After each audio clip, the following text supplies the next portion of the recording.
Abra a sua Bíblia em Efésios, capítulo 2. Nós vamos fazer a leitura do versículo 11 até o versículo de número 22.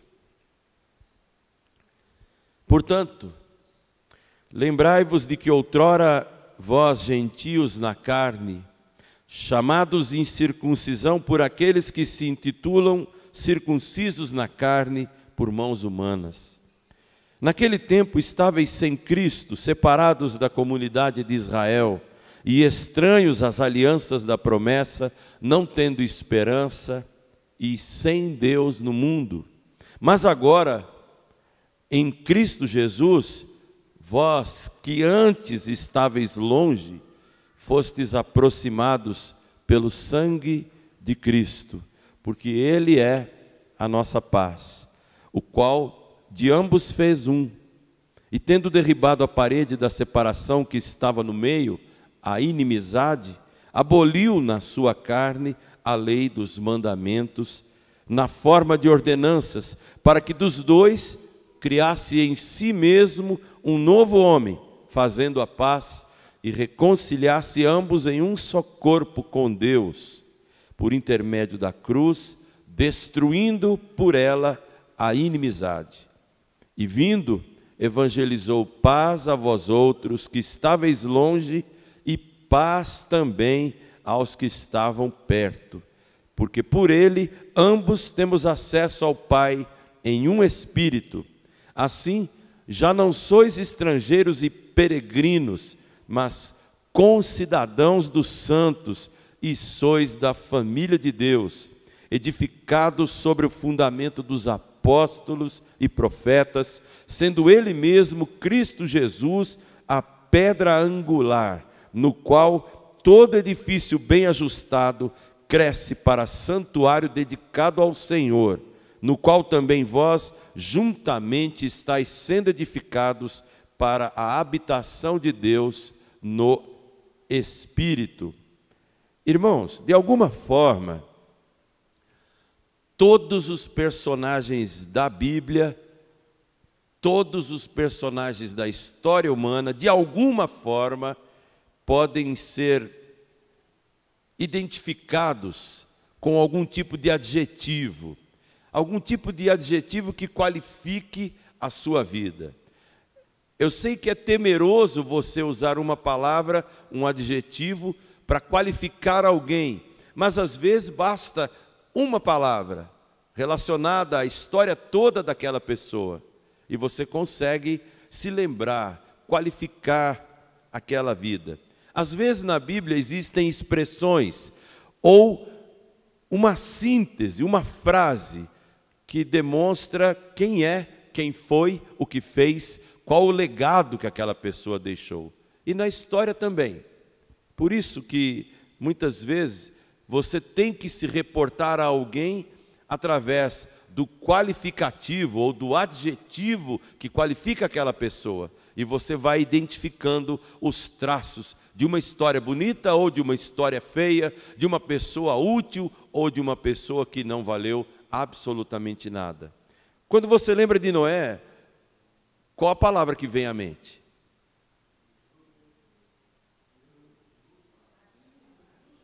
Justo, mas daqui a pouco, essa semana, vai passar um filme, recomendo. Não estou ganhando nada com isso, mas recomendo. A arca. Quando você pensa em Noé, você vê uma arca na frente, um homem obediente, que fez o que Deus mandou de uma forma muito específica. Se você ler Hebreus capítulo 11, você vai ver muitos qualificativos ligados a pessoas. Quando você pensa em Enoque, um homem que andou com Deus, é a frase que o distingue dos demais. Quando você pensa em Abraão, duas frases, amigo de Deus e pai da fé, são qualificativos que sintetizam a vida dele. Quando você pensa em José, é impossível não lembrar de um sonhador. Um camarada que a Bíblia diz que Deus estava com ele, mas ele era um sonhador, e o seu sonho trouxe complicações enormes para a sua vida, mas salvou uma geração, salvou não só a sua família, mas uma geração.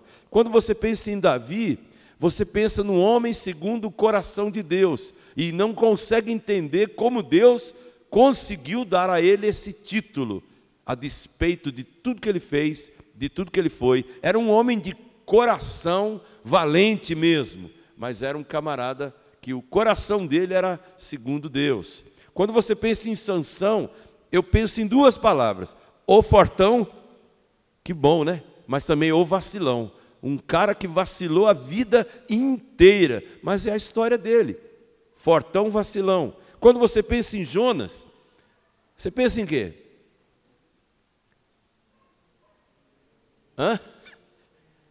Teimoso, mas fujão, né?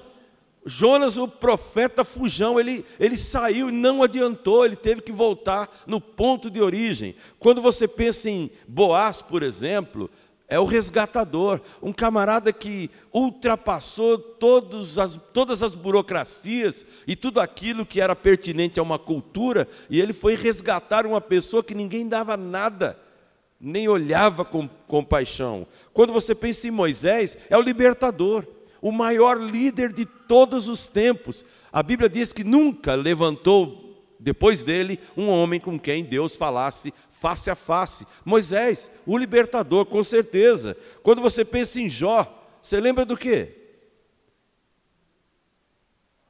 Aí, ó, o homem mais paciente. Então, quando você perder a sua, vai ler o livro de Jó, para perceber até que ponto ele foi paciente. Mas é um homem paciente. E a Bíblia, no Novo Testamento, recomenda, tende a mesma paciência dele.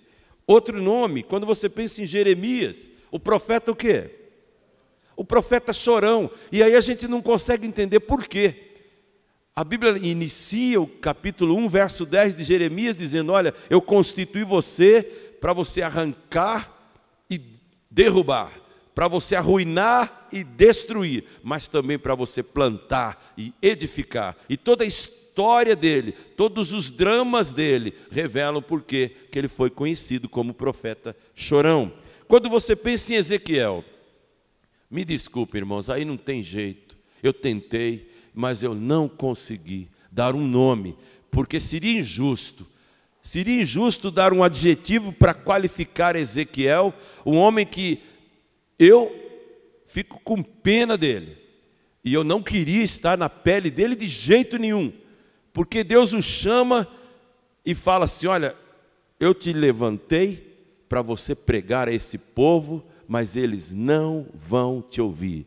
Eles não vão te ouvir. Eles são pessoas de coração duro, e eu quero que a cara de você, a sua cara, seja dura com eles, mas eles não vão te ouvir. Que nome daríamos a um homem assim? Não sei, deve ter algum, mas eu não consegui descobrir. Mas quando eu penso em Jesus, todos os adjetivos são poucos. Todos os qualificativos são escassos e pobres, para nós identificarmos tudo que Jesus é: o pão da vida, a porta, o bom pastor, a brilhante estrela da manhã, o Senhor, o Salvador, o Emanuel, Deus conosco, amigo fiel. Tantos são os adjetivos que qualificam Jesus. Mas quando eu li Efésios 2, de 11 a 22, eu, com um pouco de permissão do nosso bom Deus e com misericórdia dele, resolvi colocar um qualificativo que eu estou até atrevido para falar: Jesus, o demolidor. É esse o tema do sermão dessa manhã.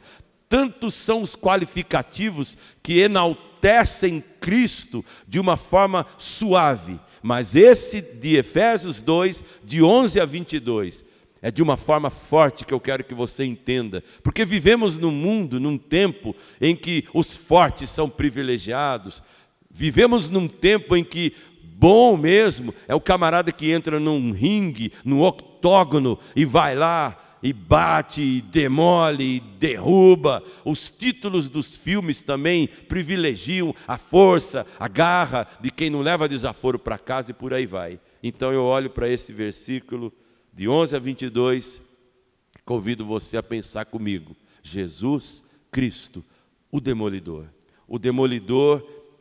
de religiosidade. Primeiramente, versículo 11, lembra, antes você era um gentil, você era na carne incircunciso, mas quem te chamava assim? Todos aqueles que eram circuncidados por mãos humanas. Ou seja, os judeus, eles olhavam para a circuncisão, aquele pequeno corte no prepúcio do homem, aquilo para eles era o maior orgulho. E Paulo entra em cena e diz, isso não é nada, isso é mera religiosidade, isso é cerimonialismo. Mas eles se sentiam tão engrandecidos com isso, que eles desprezavam todas as outras raças, todos os outros povos. O que Cristo faz? Ele é o demolidor da mera religiosidade, da religiosidade vazia, do ritualismo. E, meus irmãos, nós somos candidatos muito fortes a recebermos a demolição de Jesus também. Porque o hábito, a constância, a repetição que fazemos determinadas coisas nos transformam às vezes em meros religiosos. Como você foi batizado? Ah, eu fui mergulhado nas águas. O outro vem e diz, ah não, eu fui batizado por aspersão. Mas quem te batizou? Ah, foi o reverendo fulano de tal. O que tinha na mão dele? Era muito grande? Ele jogou a água? Foi muita água? Foi pouca água? Foi mergulho? Qual foi o teu rito de passagem?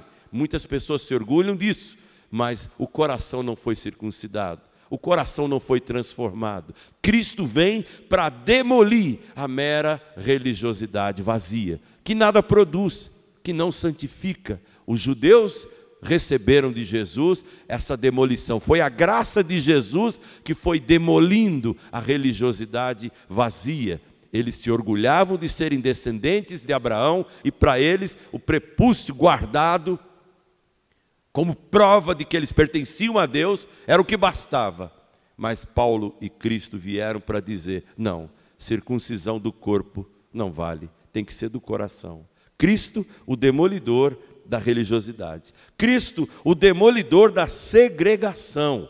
No início do verso 12 está escrito, naquele tempo, vocês estavam sem Cristo, separados da comunidade de Israel.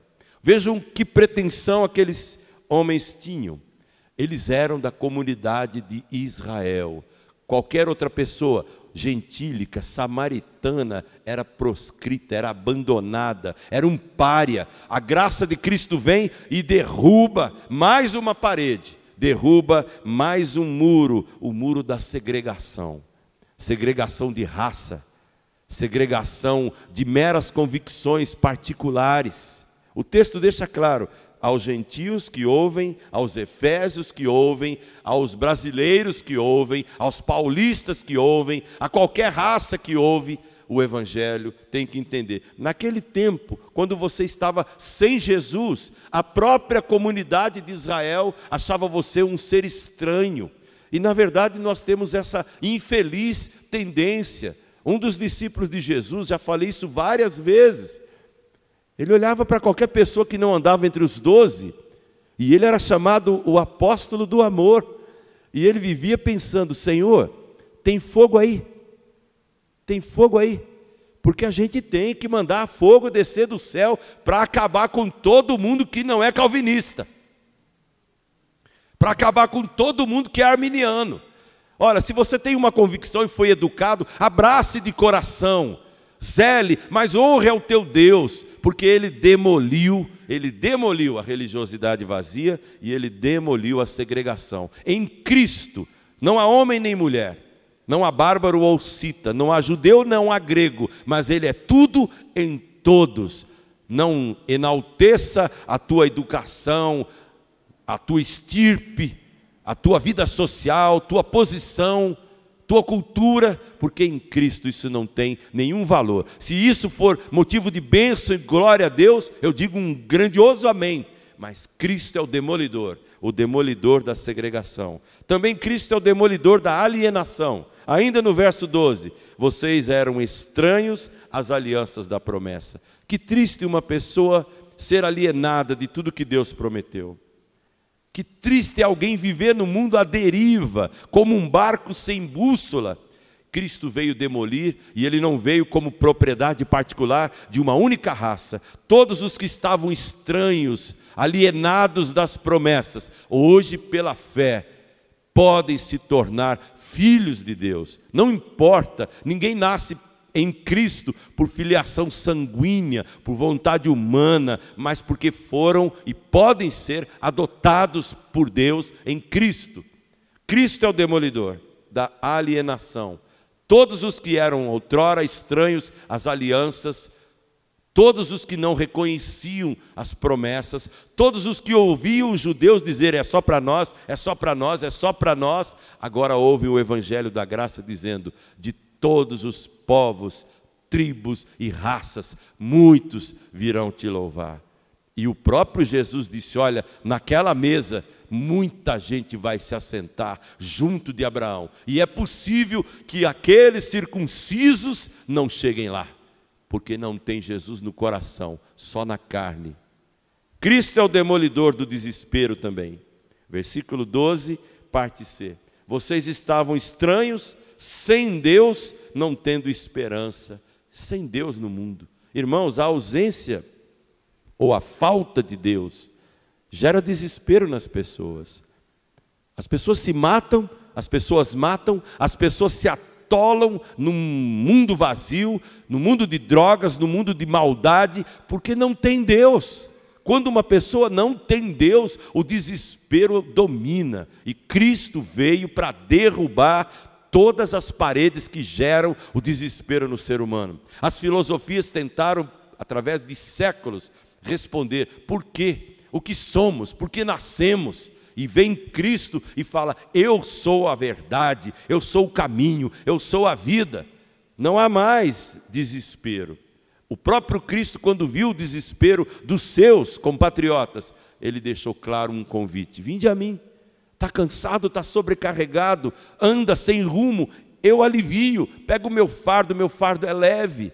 Ele olhava para os fariseus e diziam: vocês colocam fardos pesados nas costas das pessoas, e nem com um dedo vocês querem carregar.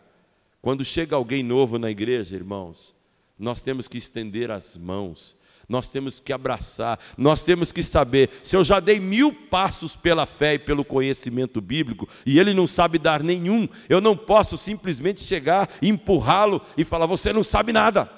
Eu tenho que falar: ande comigo, se apoie no meu braço, vamos caminhar, até o 1000º passo eu vou contigo. Se você for além, Deus seja engrandecido, porque agora você não tem mais o desespero de uma vida sem Deus, porque Jesus Cristo derrubou, demoliu o desespero humano.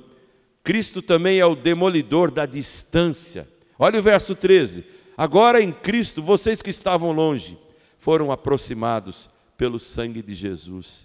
Irmãos, aqui, será que tem alguém aqui que, tendo uma geladeira em casa e uma sede muito grande, uma fome, tem aquela comidinha, aquele pudim, aquela água gelada lá dentro, ele está ali no sofá, 3, 4 passos ele já está na cozinha.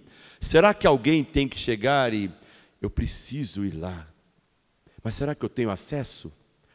Será que a minha mulher deixa?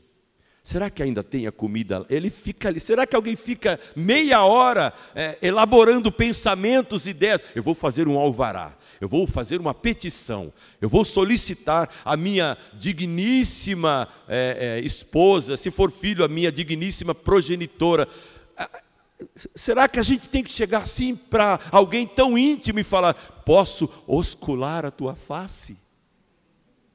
Vai lá e beija logo, vai lá e abre a geladeira e bebe, você tem esse direito. Da mesma forma, a palavra de Deus está dizendo que Cristo demoliu toda a distância. Ele está dizendo: vinde a mim, chegai-vos a mim, achegai-vos a mim. Pelo novo e vivo caminho temos livre acesso ao trono da graça. Cristãos distantes de Deus são anomalias, são aberrações. Cristo demoliu toda a distância, e o texto no verso 13 diz: vocês estavam longe, agora não, agora estão perto, por causa do sangue de Jesus. Cristo demoliu também a inimizade. Ele é o demolidor da inimizade. Numa outra tradução é hostilidade. Olha o verso 14. Ele é a nossa paz. Ele não fez a paz só, ele é a nossa paz. E de ambos os povos, os gregos, os judeus, ele fez um. E derrubou a parede da separação que estava no meio, a inimizade. Cristo é o demolidor da inimizade. Seja a inimizade entre o homem e Deus, seja a inimizade entre o homem e o outro homem, Cristo demoliu a hostilidade. Um crente hostil, um crente inimigo, um crente que põe pedra de tropeço, também é anomalia, também é errado, também não é adequado, também não é pertinente, porque havia um abismo entre eu e Deus, e Cristo vem e se torna ponte, se torna livre acesso, caminho, e eu tenho que ser também um facilitador de vidas. Por isso que Cristo é o demolidor da inimizade entre o homem e Deus, e da inimizade e da hostilidade entre o homem e o seu próximo e o seu companheiro. Lá estavam 3 homens caminhando numa estrada, e um à beira, quase morto, e os 3 haveriam de passar por ali. 2 tinham a vantagem de serem religiosos. Um era ministro, era sacerdote. Como ele sabia da Bíblia? Ninguém sabia mais do que ele. O outro era músico, ele era levita. Ninguém tocava melhor do que ele. Mas os 2 não tocaram a vida daquele moribundo. Um olhou à distância e falou assim: bom, eu não vou me sujar, eu sou um homem de Deus, eu não vou pôr a minha mão em algo imundo. O outro falou: vou tocar no culto, não posso, minha mão não pode se sujar de sangue, eu não vou me comprometer. E passa o pária do samaritano, ninguém o considerava. E Jesus pergunta: quem teve misericórdia? Quem agiu como um verdadeiro cristão? O sacerdote conhecedor da Bíblia? O levita que tocava no culto? Não, foi o samaritano. Ele voltou para sua casa, levou aquele homem na hospedaria, ainda deixou verba e deixou recurso, e fez o que os outros pretensos conhecedores deveriam fazer. Cristo é o demolidor da hostilidade, da inimizade. Se você vir alguém passando necessidade e fechar o seu coração, como pode você dizer que o amor de Deus está na sua alma? Se você tem recursos desse mundo, amemos de fato e de verdade, não de boca e nem de língua. Cristo é o demolidor da inimizade. Cristo é o demolidor do cerimonialismo. Versos 15 e 16. Ele aboliu na sua carne a lei dos mandamentos na forma de ordenanças, para que dos 2 criasse em si mesmo um novo homem, fazendo a paz, e reconciliasse ambos em um só corpo com Deus, por intermédio da cruz, destruindo por ela a inimizade. Olha a palavra ordenanças. Judeu, Velho Testamento, tinha 10 mandamentos.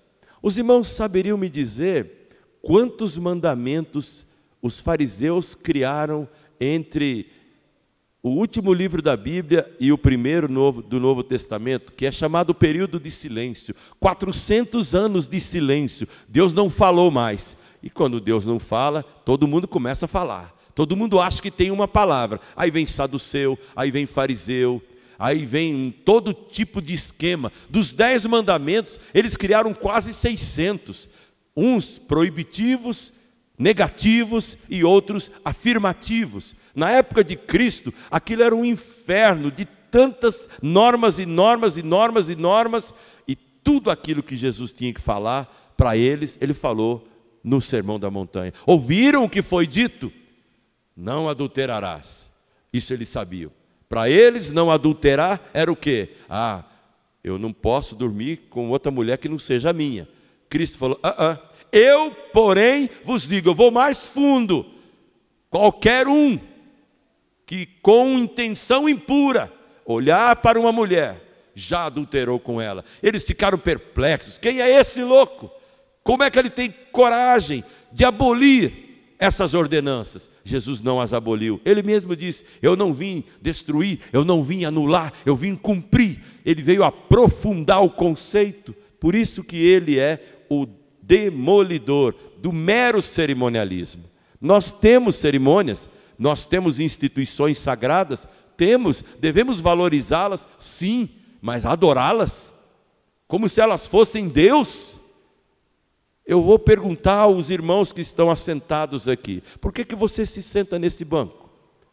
Por que você se senta normalmente no mesmo banco? Ah, pastor, é porque se eu sentar em outro não é culto para mim. Então, meu irmão, é ruim.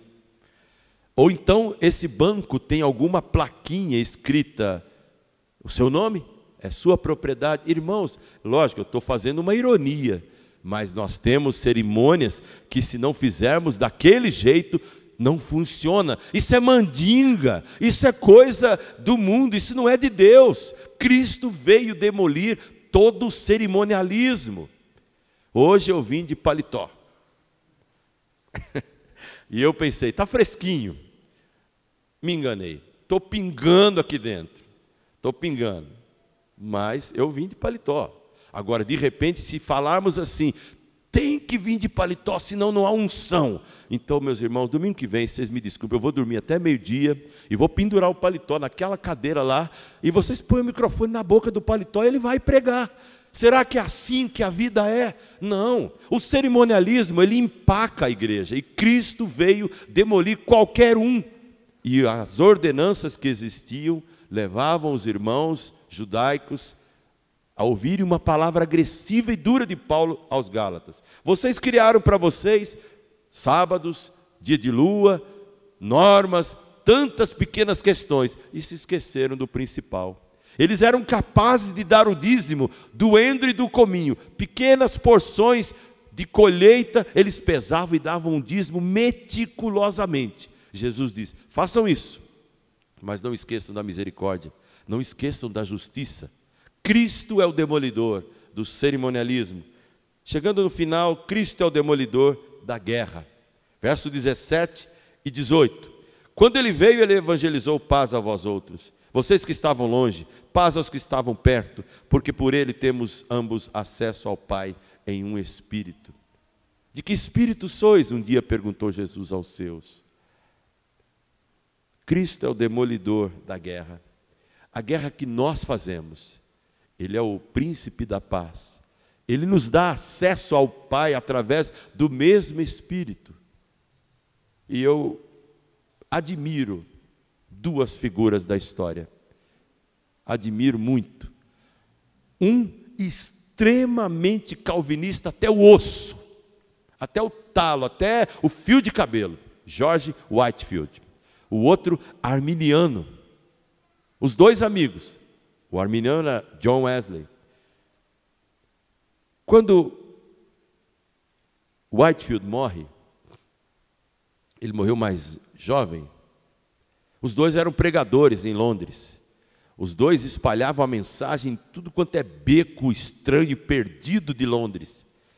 Um era calvinista, o outro era arminiano. Mas os dois amavam a Cristo. Os dois pregavam o evangelho com veemência num tempo em que era proibido ir na praça, num tempo em que ninguém saía dos templos, ficavam ali aprisionados. Quando o calvinista morre, alguém pergunta para Wesley: e aí, você vai para o céu?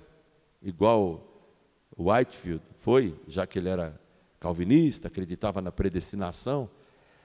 Com humildade, com mais de 80 anos, Wesley fala o seguinte: eu vou, pela graça de Cristo, mas eu não terei a distinção daquele grande e santo homem de Deus. Eu vou estar lá no último banco, mas vou estar lá. Ele talvez esteja lá perto, à direita de Deus, tão santo e tão perfeito que ele era. Que coisa bonita, que respeito. Cristo derrubou a parede. Cada um cresceu, foi educado num sistema, numa doutrina, cada um pregou o evangelho como deveria pregar, e não houve obstáculo para impedir a parceria deles, por causa do bem maior. Glória de Deus, pregação do evangelho. Cristo é o demolidor da guerra. Se você abraçou uma forma de doutrina, abrace-a com veemência, com garra, com conhecimento para explicá-la, mas muito mais com intensidade para vivê-la. Agora, se algum parceiro chega perto, se alguém é irmão e crê de outra maneira, ande junto, por causa de Cristo, não para seduzi-lo para o teu lado, não para descambar você para o lado dele. Deus em Cristo é o demolidor de toda a guerra. E duas últimas ideias. Cristo é o demolidor do apartheid espiritual. O verso de número 19. Não sois estrangeiros, peregrinos, mas concidadãos dos santos e sois da família de Deus. Nelson Mandela lutou contra o apartheid na África do Sul. Pele determinava quem era gente, quem era animal.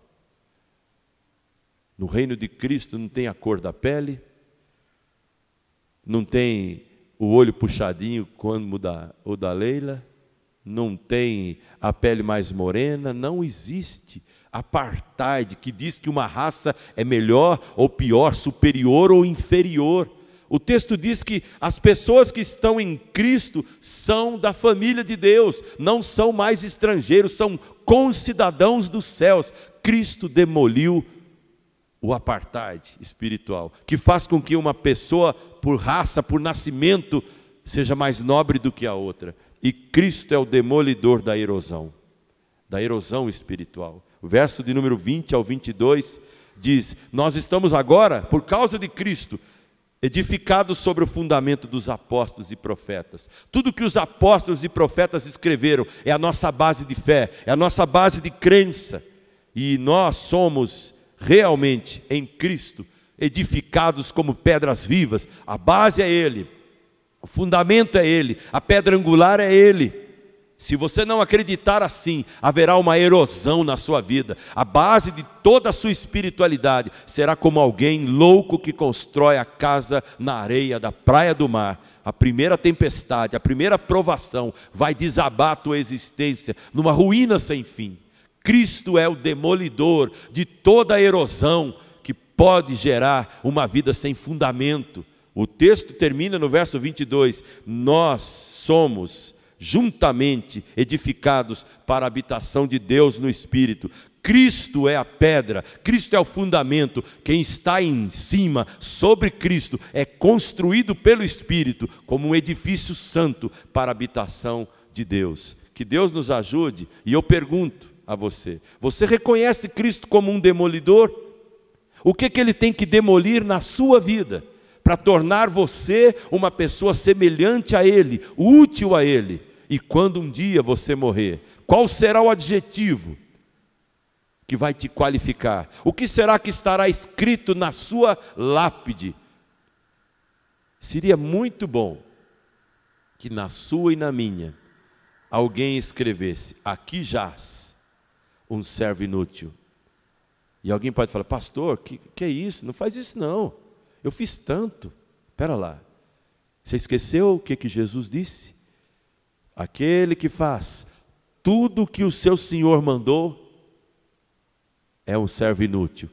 Que diploma fantástico, que lápide maravilhosa. Aqui jaz um servo inútil, porque fez tudo o que o seu Senhor mandou.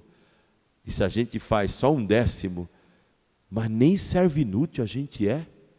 Cristo demoliu todas as paredes, não erga nenhuma. E que Deus te abençoe, para que você também possa contribuir em demolir as paredes que distanciam as pessoas de Deus, para que elas, por você, se aproximem dele, em nome de Jesus. Amém.